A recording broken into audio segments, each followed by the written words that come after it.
Welcome to Success Authority's Conversation Street with Leadership Authority Peter Beaumont and with Business Culture Authority Ron Lehman and me, Linda Ruland, Success Authority's founder.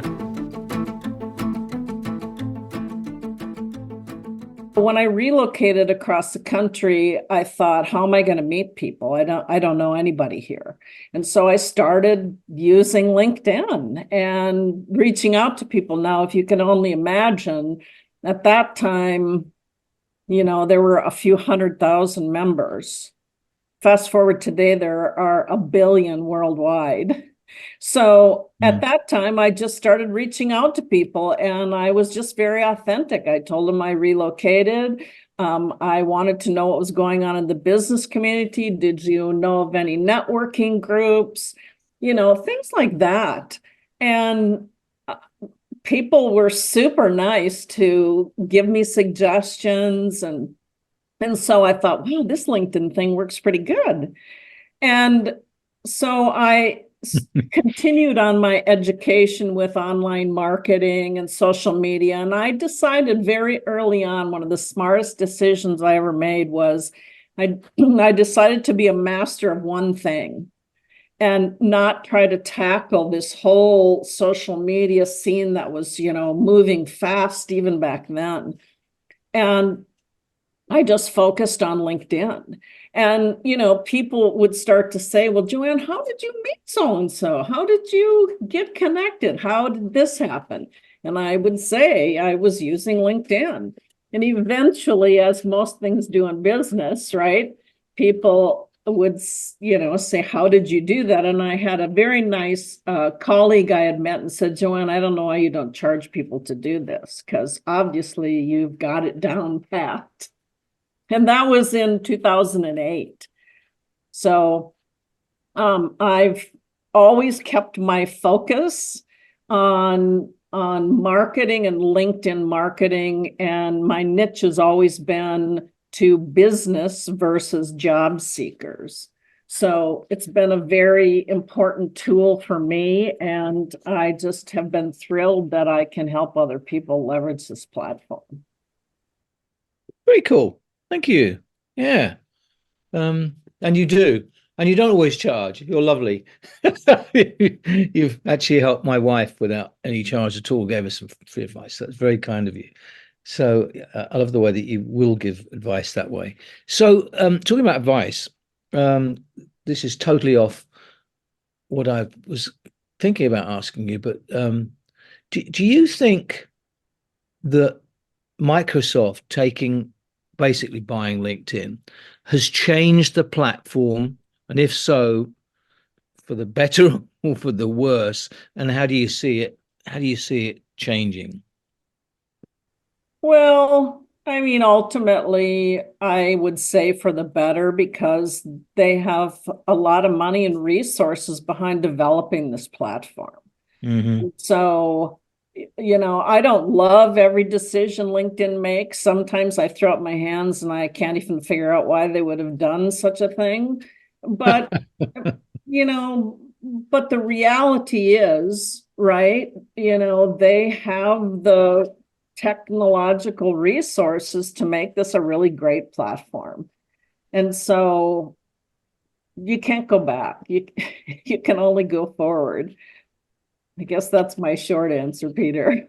Okay, no, that's a good one. Yeah, I sort of they seem to move slower than companies should, and they've already made, in my view, some missteps, and things don't work the way they should, as you well know. LinkedIn groups, I mean, there could be so much more utilized with LinkedIn groups, in my view, and there's just sometimes I just can't bring up a name on LinkedIn group trying to do it just won't come up. It's like, and this is Microsoft, right? Supposedly the worldwide technological expert. So it's very glitchy. I will say that it's very glitchy. If you're an active user, you'll run into that, right? Yes. Yeah. Well, this worked yesterday. Today it doesn't work. Yeah. And then tomorrow they fix it. Yeah.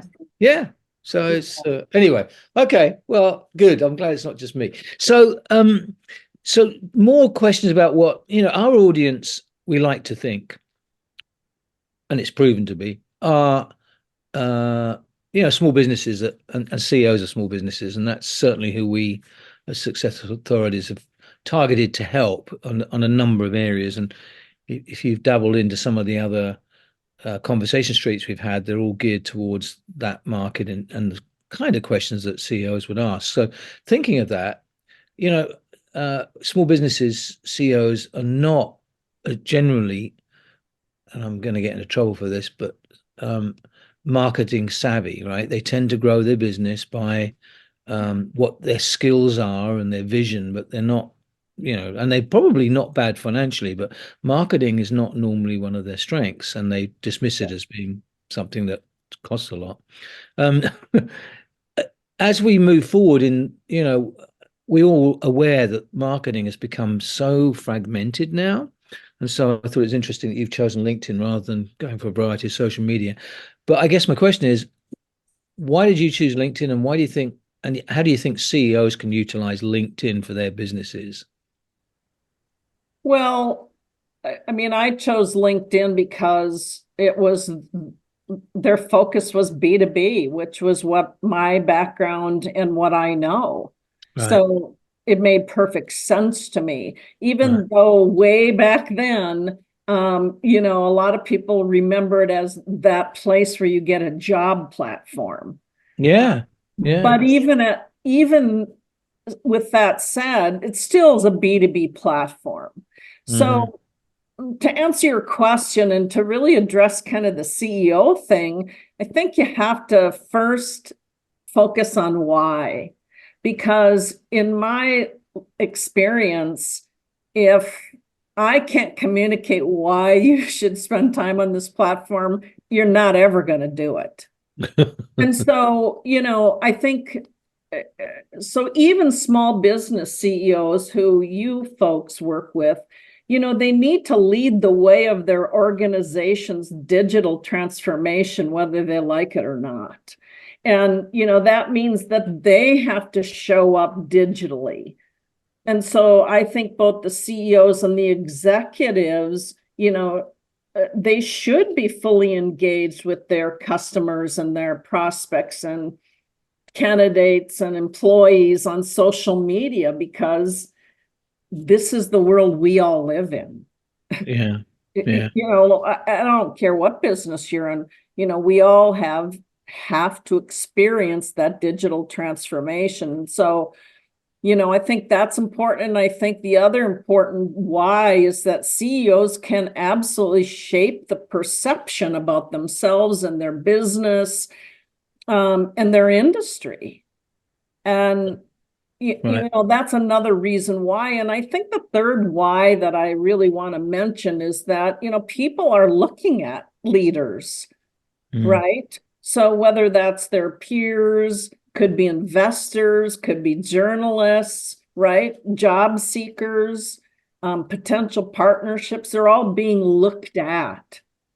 And so before you even think about marketing, it's the perception of your business. And, LinkedIn is that platform where business people need to show up. Yeah. Now, just to say one thing about the how is, using LinkedIn to effectively communicate the things I just mentioned is kind of understanding, who do I want to influence? How do I want to show up? There's many ways to communicate on LinkedIn, but first you got to show up in today's digital world. Yeah. So it's funny. So there's a follow-up question to that, because you touched on it, which I'm going to leave for a second, because here we go down a squirrel hole. And the question will be how you utilize it to communicate your brand personality and you as a person. But let me park that for a second, because I think what I'm seeing more of is what I see on my text now is junk mail. People reaching out, and as soon as you accept their, the next thing you know is they're trying to sell you something. Is that on the upbeat? It is. Maybe it's just my profile, but it seems to be a a bigger thing than it ever used to be. Yeah, for sure. I agree. I mean, you're always going to have a percentage of people that want a shortcut right to the top. Mm, And so, yeah, I think there's a huge amount of spam, and people are going to go to the decision makers. So mm. it They says pick the CEO in your profile, yeah, I'm going to target all the CEOs. right. Yeah. They picked the wrong person with me. But anyway, that's okay. Um, so because first of all, I can't deliver, and secondly, I don't engage anyway. But it has been interesting that and I know we get spam on every known front now, and it just seems it is in it's almost like these guys, and I think they probably do, take a course now in how to increase their network, and so they spam people and work on a percentage game, and that's what it looks like to me Yeah. anyway. I think that clearly not part of that curriculum is spelling. I mean, that's kind of my first clue that, okay, this was done in a hurry or, just for whatever reason. But it's Yeah. things like that you look at it and go, I don't know that this is a fabulous opportunity for me. Mhm. But I agree. I think that's everywhere. I Yeah. mean, whether it's LinkedIn and I have this distant memory of originally when I first got involved with LinkedIn, they sort of actively um, discouraged you from doing specific advertising. And you weren't supposed to use it that way to look around and try and pitch things. And you had to be kind of careful how you worded anything. Is that accurate, or have I, like so many things, gotten it wrong? No, I think, Ron, that, that many years ago, that was the message that they sent. Yes, for sure. But you'd think with all that Microsoft technology behind them, they could figure out how to stop some of this, but Yeah. Well, but I think it seems like it's migrated a little bit where maybe not the spam stuff, but that people you can use it more actively to market than originally. Is that accurate? I think what's changed actually, Ron, is I hate to say this, but the marketers ruin everything. So the smarter the marketers have gotten, they've just taught more people how to use this platform to get to that end game, right? I see these people all the time who are pushing programs, mostly automation, right? And targeting whoever they want to target. So I think as internet marketing has evolved over the years, so have the savviness of people creating programs that shortcut everything. Mm-hmm. Yeah. And I think that's true on email solicitations and things like that. It's all kind of you can kind of things like um, Chat GPT and other AI type things. And Yep. my favorites are the ones that come through LinkedIn saying, you can use LinkedIn better. I get a lot of those, but Peter tells me just call Joanne. So that solves that problem. I just ignore them. But I'm probably not. I am probably a pretty passive user of LinkedIn. I check it Mhm. if I'm at my best, maybe twice a day, but I'm not on it all day long. I log off but I check it and see what's shown up and here and there. So if I were an active user, what would that look like? Well, first of all, there are advantages with being an active user. And just what you just said, Ron, the activity of logging in and out, you signal the algorithm that you're active. And LinkedIn likes that. And so they reward active users. And the way they do that is they will you will come up higher in a search for your keywords. If you do post, your posts will be shown to more people within your network.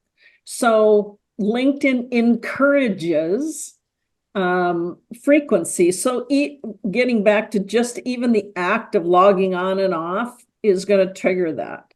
But being more active in today's LinkedIn marketing world, I mean, I coach my clients to, when I say active, I mean, you need to do some sort of engagement with your network. You can't be a passive lurker anymore and expect LinkedIn to work for you. So. Geez, that's unfortunate. I just got passive lurker put on my business card. Oh, well.